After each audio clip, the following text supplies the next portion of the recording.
We're gonna got some things for you lined up. Of course, Jamaicans seem to be divided on the fact that Shelly Ann Fraser Pryce was given the award of Sportswoman of the Year. Many thought that it could have gone to Shericka Jackson. So we're going to discuss that a little bit later on as well. And another one that Jamaicans are going to really love because ShaCarri Richardson, U.S. sprinter, or I don't think she ran for U.S. sprint as a youth, but ShaCarri Richardson was booted off of American Airlines just recently. So we're going to get some reaction from around town with that in regards. But keep it locked in, man. We're going to be talking about so many things. Let's see what else we got. And we got some more comments talking about a situation with two girls from Edwin Island who went professional last year in Jamaican track and field. They are going to be, there's an article on them that's very interesting, I would say. But we're going to talk about that with my Regent LJ. Got to say welcome to Jay in the building on this year program of Let's Talk. What's up? Yeah, man. All right, so we only got a few minutes left in the program, so we're going to make it quick. All right, because there's three main topics. We got ShaCarri getting booted off an American Airlines flight recently. We've got Shelly Ann Fraser Pryce winning Sportswoman of the Year, which has caused some kind of a rift in the Jamaican psyche. And thirdly, Tina Clayton and the Clayton sisters, they've been running 400 this season. One ran last week and looked very unprofessional, I would say. All right. So, which one do you want to talk about first, Jay? Which one is the burning one? Hold on. First thing, Sean. Mm-hmm. You are very low. I can hardly hear you. You can hardly hear me? Yeah, I don't know if that's on my side or on I know. side or what. But sounding louder now? Yes. All right. Good. All right. So talk to me, brother. Which one you want to talk about first? Why not really matter? All right, let's talk about Mr. ShaCarri Richardson getting booted off the American Airlines flight. From what it seems, it looked like she had a exchange between her and the I don't know if it's flight attendant. I don't know what you call it now, flight attendant. Yes. And she's now being dragged across the 14 parishes of Jamaica, soon to be 15. What do you make of that? Well, the question I asked, the single question I have for that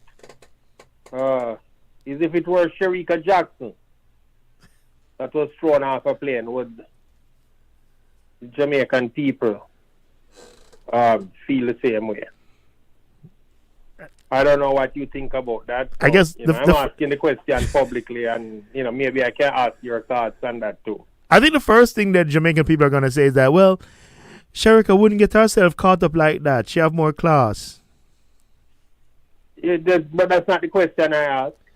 I know, but that's the first thought.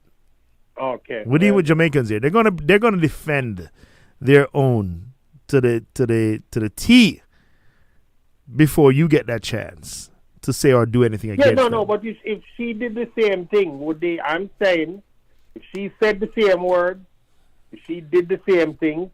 Because I've watched the videos and they apparently she was on a video.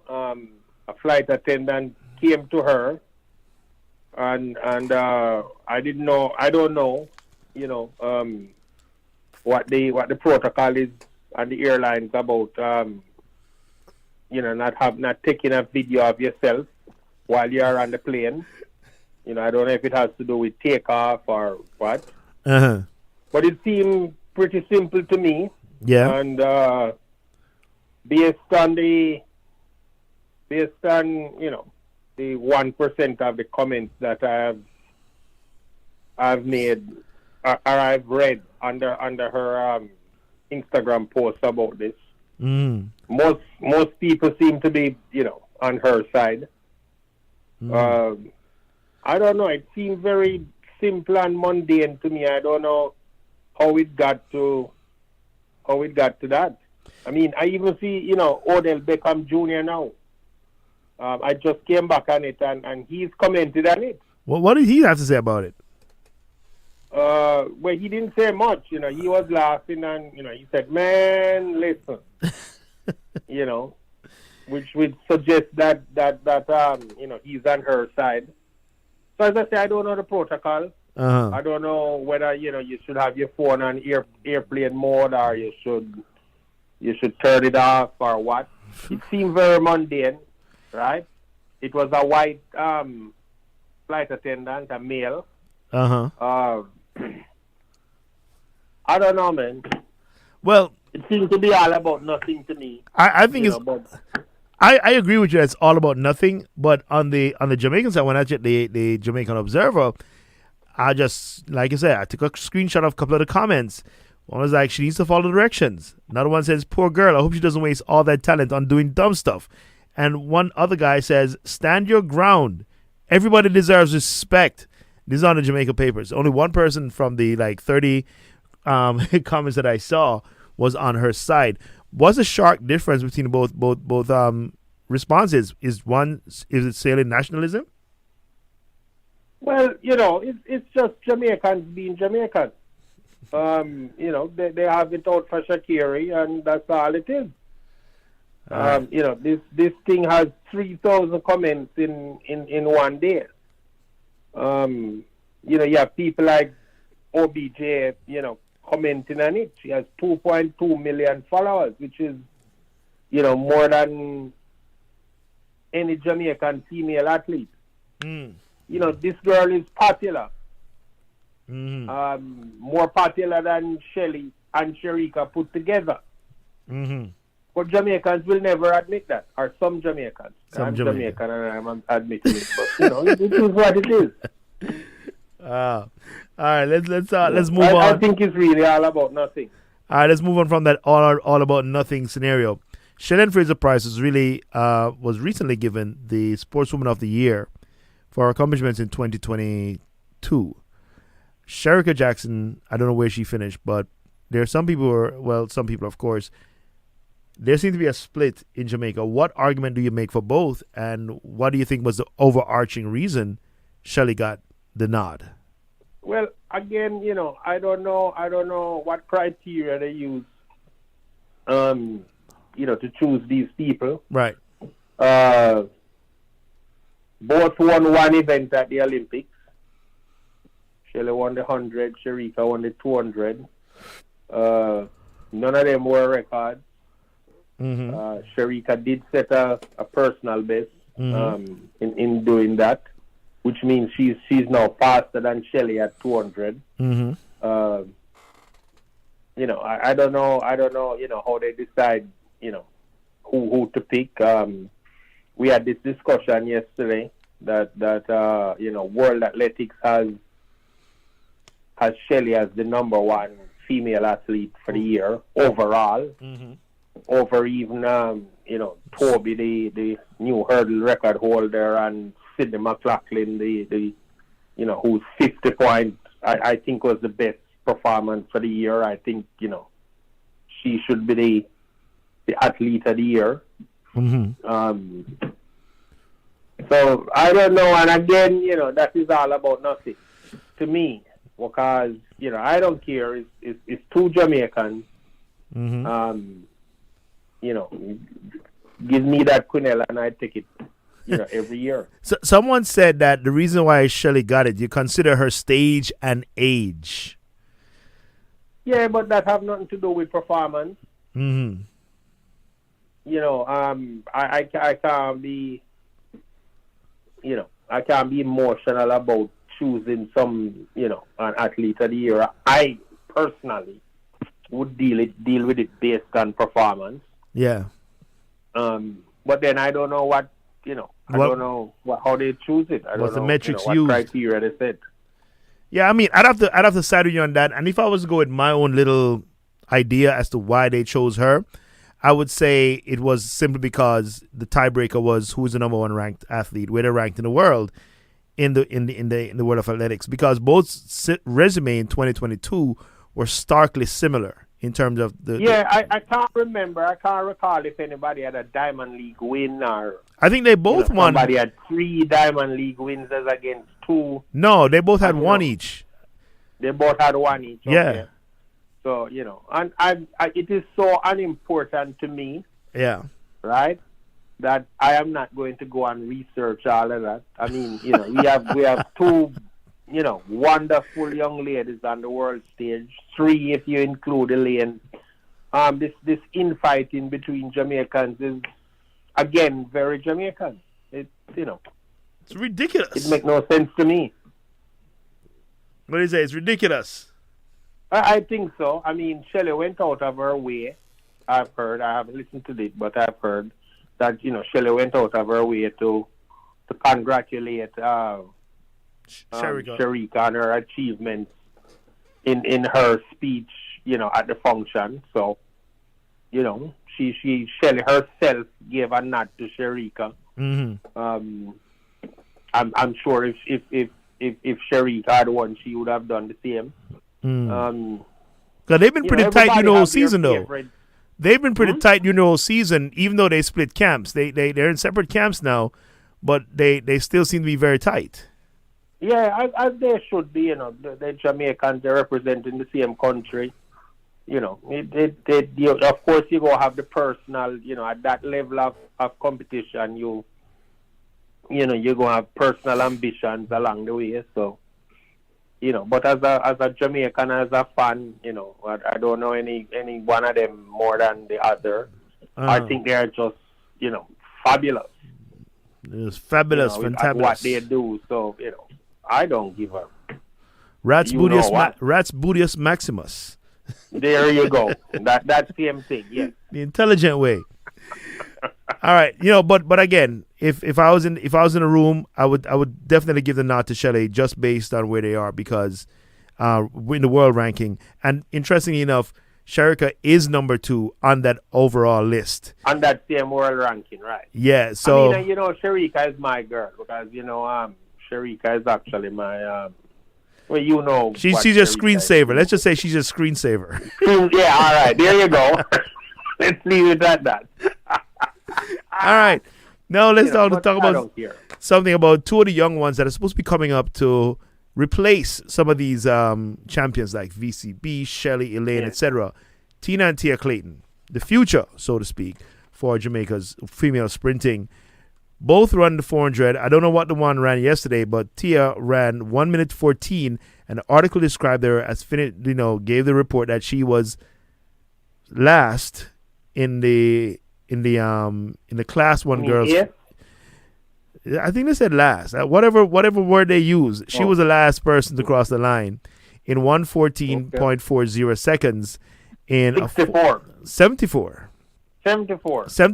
400. This is a 400 plus. She's a professional at this point, and they said Sydney ran 50 points over the hurdles. Over the hurdles, yeah. Okay. The comments have ranged from coach knows what he's doing. It's part of the program, and they're wishing her luck. What do you make against this? Was it the right decision for the Clayton Twins to, 1, stay in Jamaica, and 2, was it the right camp? Well, I'm never going to question Stephen Francis. Mm-hmm. Right? But I will question the quality that I see out of some of these athletes. And you don't run. If an American had run 74 seconds, if a top American junior athlete had run 74 seconds in our opening 400, these same Jamaicans would be, oh, she not good, she this, she that, she whatever. Mm-hmm. Right? If she had gone to, can you imagine if she was at an NCAA college and had run 74? Oh gosh, man! Because I always go back to that video I saw with Julian. Is Julian Fort? No, not Julian Fort. The one there, Dwayne Extall. I always go back to that video where he was crying about, in college they made him run this and that and da. Yeah, they made him run the 400 hurdles indoor, right? Right. All that stuff, and I'm just like, bro, you're lying. But anyway, you're lying. That's it, right? But that was what it was, and it probably set off something in people's heads who saw it, right? Now we have Tia running 1:14. I'm wondering, what if she was at an NCAA college and she ran that?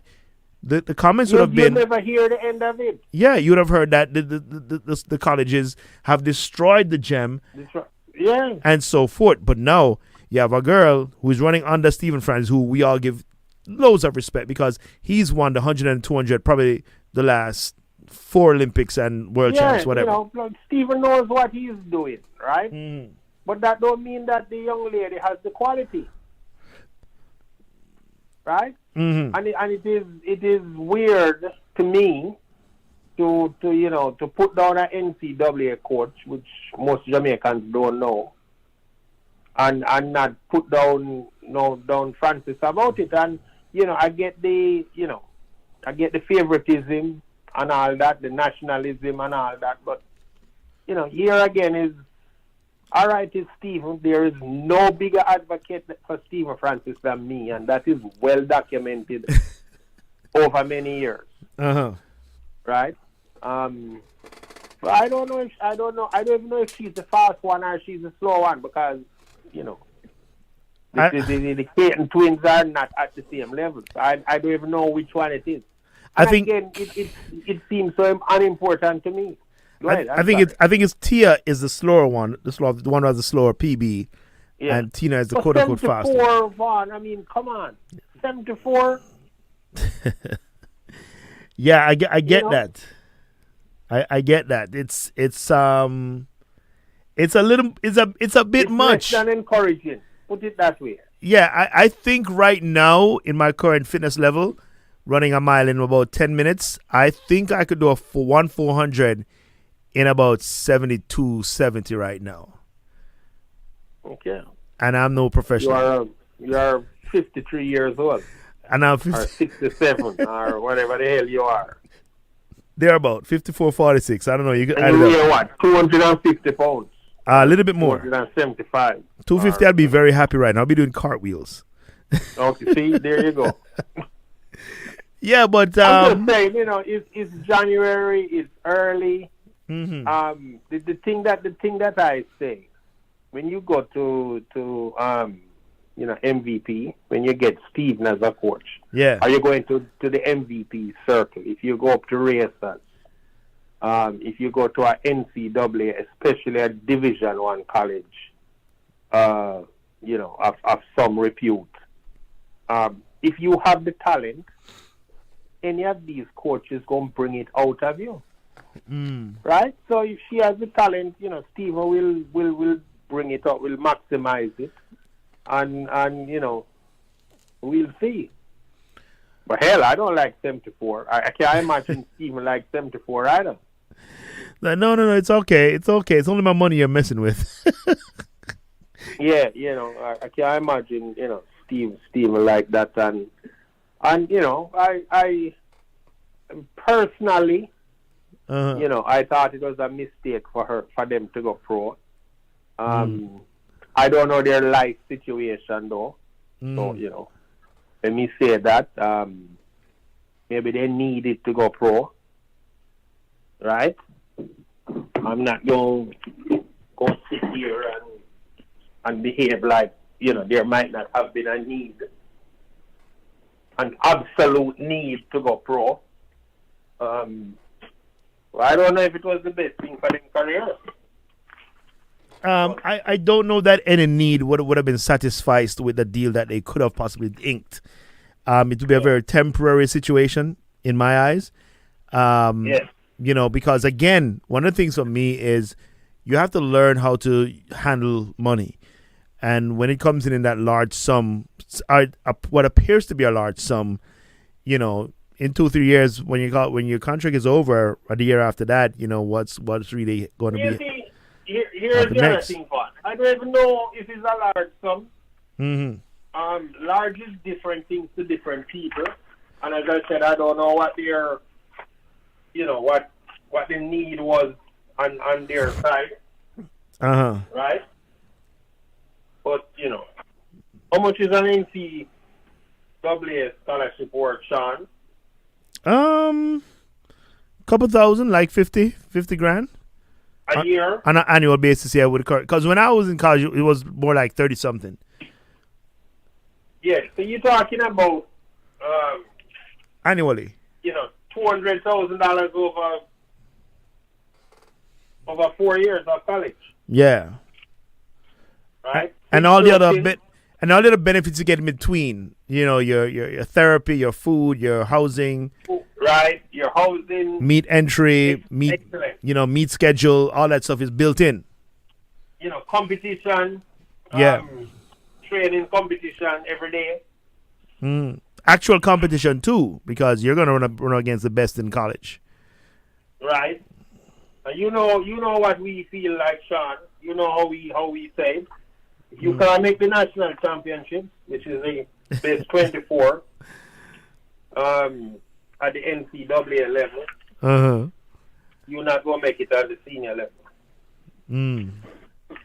Yeah. If you can't make that 24, and that is just collegiate, then how you going to deal with the pros?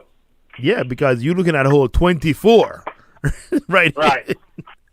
If you have 24 collegians ahead of you, you have damn near 50, 75 people ahead of you, Sean. Yeah, man, you have a lot of people ahead of you, but they do what they do. So I don't know what the I'm just happy them not with that Edwin Allen coach anymore. Dyke, is that Dyke? Michael Dyke? Yes, Dyke. I'm happy that they left that behind. For the same reason, I'm laughing at Nkumi and the guy Brian Lavelle who decided to stay in high school. Tell me something. Have you seen Nkrumah's name in any results? Or you haven't had a chance to check? I haven't seen it. And I hope I don't see it. Yo, Not because I hope he's ill, but he should be in a different place right now. Yeah, listen, put it here this way, Vaughn. Right? If Nkumi is going to go pro, yeah, he should have gone pro. What you waiting on? I don't know. Maybe the Nkumi wants to go to a college, UE, UTEC, NCAA. Right? Word on the street is that he has 9 subjects and he's qualified. What you waiting on? I don't know. Maybe he's waiting to break the champs record in the 100. Yeah. What is the champs record at the 100? 10.12, 10.14, whatever it is. Where that go? Guess they're trying to take it from a foreign boy, so to speak. Well, I don't think that Nkumi would look at it like that because it just so happened that foreign boy went to KC too. And the KC thing strong right at the breath. KC thing strong all the time. Yeah. All right. Well, I see you, I Jay. digress a little, but I see you, though, Jay. I see you. I see you on the points. Much ado about ShaCarri. Much ado about with Shelly Ann Fraser Pryce. And we do have question marks around Tia and Tina Clayton, but we won't question Stephen. We're questioning where these athletes are mentally, physically. I would. It's easier for me to question the talent level of the athlete. So because the high school level is different from even the college level, which is still different from professional level, pro level, right? It's a different level, man. There's levels to this ish. I'm just thinking, Vaughn. You take, especially Edwin Allen. Them out there in the country, them do have nothing to do around them. Dyke have them closed off and locked off from the rest of the world. Now you move them to Kingston, you put them in a living situation by themselves where them earning some money that them can make them own decisions, Sean. And you train 3 hours a day? It could be more. It could be more. Give it 5, 6. Whatever it is. Because you have to lift weights in the morning. You have to go do your long run. You have to go to the track. And you have to go to your physiotherapy and your plyo and your meditation session. It's a lot. Oh yeah, well, all right, yeah, big deal. You train 6 hours a day. What they doing with the other 18? Need to go sleep. Really? If that's what you think they're gonna do, well, okay. No, that's what they need to be doing. Well, I'm willing to bet the little that I have that's not what they're doing. I'm pretty sure I would side with you on that bet. But listen, we're up against the clock. We definitely appreciate the time here spent. Jay, it's been a pleasure, man. Yeah. We'll catch up again later on. All right. No problem. Anytime. All right, so let's